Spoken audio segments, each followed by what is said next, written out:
Hey, what's up everybody, and welcome back to News Dose. I know there's been a lot of rumors about a quote-unquote Switch Pro, or a Super Switch as you will, but now it seems like it's all but confirmed. A huge leak went up late last night detailing a Super Switch, and it sounds amazing. I'm actually thrilled about what we're hearing, and I'll explain exactly why here in just a bit, so stay tuned for that. Also, we got some updated numbers for the Xbox Series X, PlayStation 5, and the Nintendo Switch, with all three selling very well. The game industry is just booming at the moment, but the Switch is in its own league by this point. That thing is insane, so stick around for that as well. First though, let's go over some of the quick news, starting off with the 3DS. Yeah, we're in 2021 and still talking about the Nintendo 3DS, which I believe is a very underrated console. In all honesty, I've been playing the 3DS quite a bit recently. It really is a good console in my opinion, especially the new 3DS XL. It's got a nice library of 3DS games, along with the Virtual Console and backwards compatibility for Nintendo DS titles.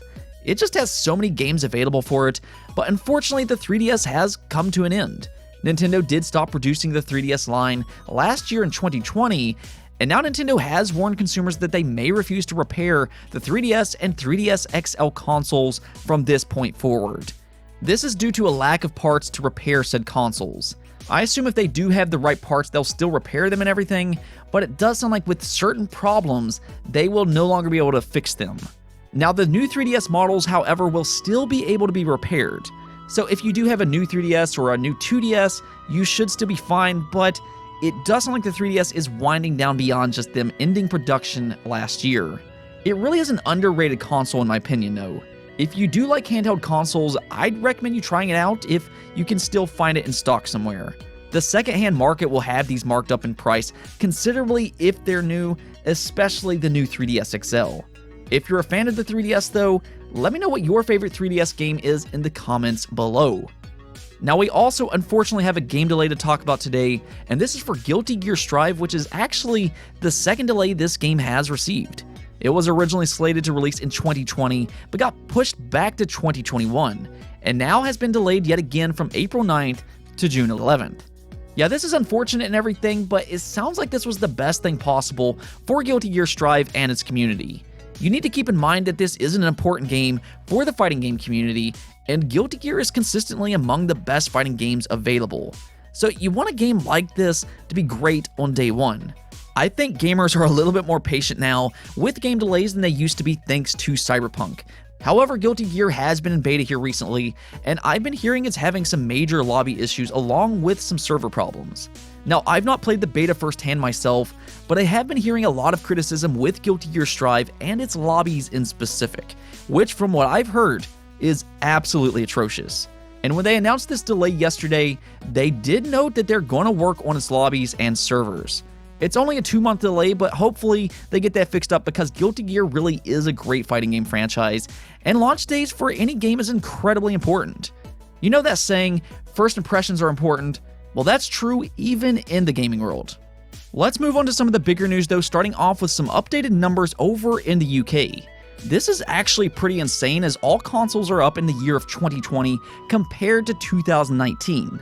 Xbox consoles combined sold 600,000 units compared to 500,000 units the year before. 310,000 of those were from the Xbox Series, which is a great start for Xbox. The PS5 and PS4 combined sold 900,000 units, which was a pretty big jump up over the year before, where they sold 700,000 units. More than 450,000 of those was from the PS5 alone. As we all know, these next generation consoles are hard to get right now, as it showed today with once again stock selling out pretty much immediately, but they are selling incredibly well so far. The really impressive one though was the Nintendo Switch. It almost seems like some people don't realize this, but the Xbox Series and PS5 were not the only consoles selling out last year. Throughout much of the year, the Switch was very hard to get, and it was really that way since Animal Crossing released. From that point forward, the Switch was selling out pretty consistently, and it really shows here in the UK charts. It went on to sell a massive 1.5 million units in the UK alone. That means the Switch sold as many consoles as Xbox and PlayStation consoles combined.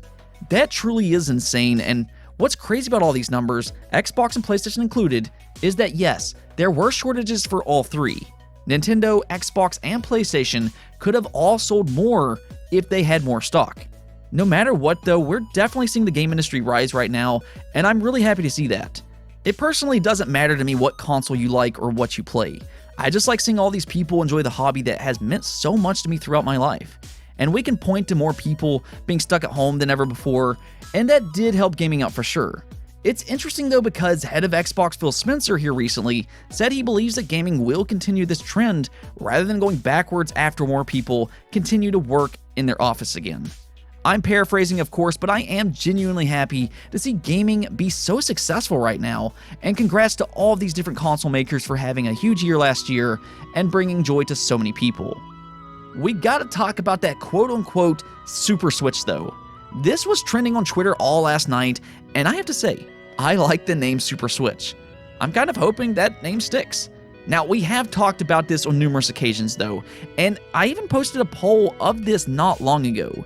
Seems like most of you believe that a Switch Pro will not be revealed in 2021, but here we are with a new report coming from Bloomberg. They're a highly reputable website, and they posted a big article about how their sources close to the situation is saying that a Switch Pro will be revealed in 2021, and plans are to have it out by the time of the holidays this year.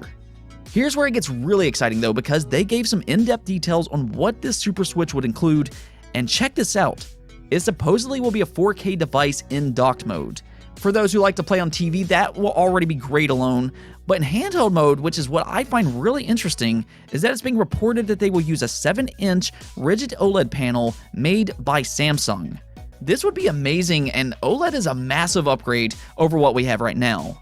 Now, for those who don't know, I am a big fan of the original PlayStation Vita. I actually bought 2 of those because the OLED screen is so much better.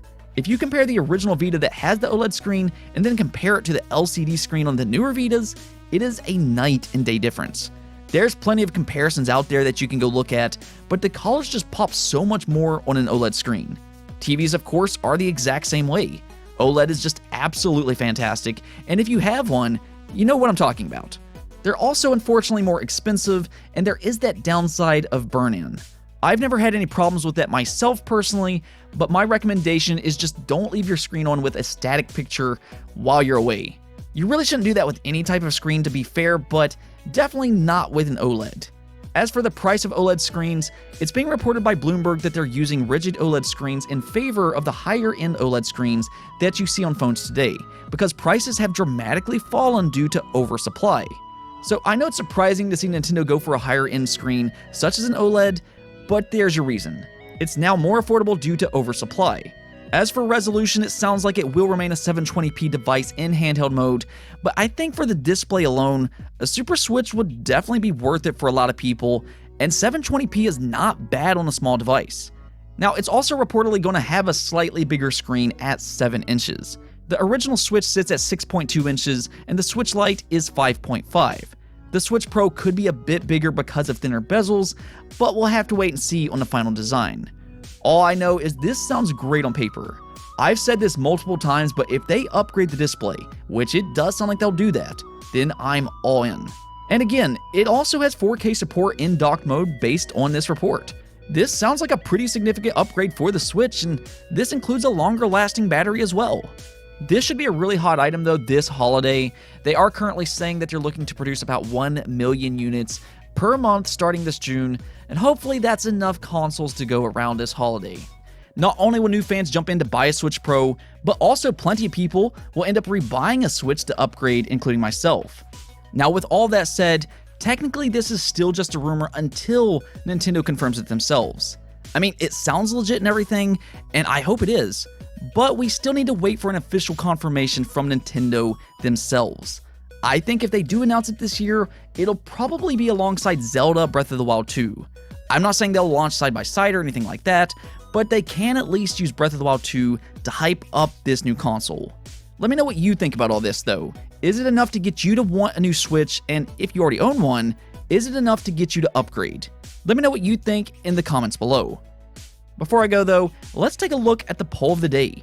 A few days ago, I asked you all what game you would like Square Enix to remake the most, and you all chose Chrono Trigger, which would be absolutely amazing. I, however, noticed in the comments several people seem very upset by the trend of publishers doing remakes. So I wanted to find out whether the majority likes this trend or not to remake games to have more of a modern experience.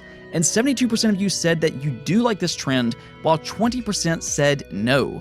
The ones who said no did mention in the comments, though, that they're concerned over this trend interfering with new IP. And, well, I can understand that debate.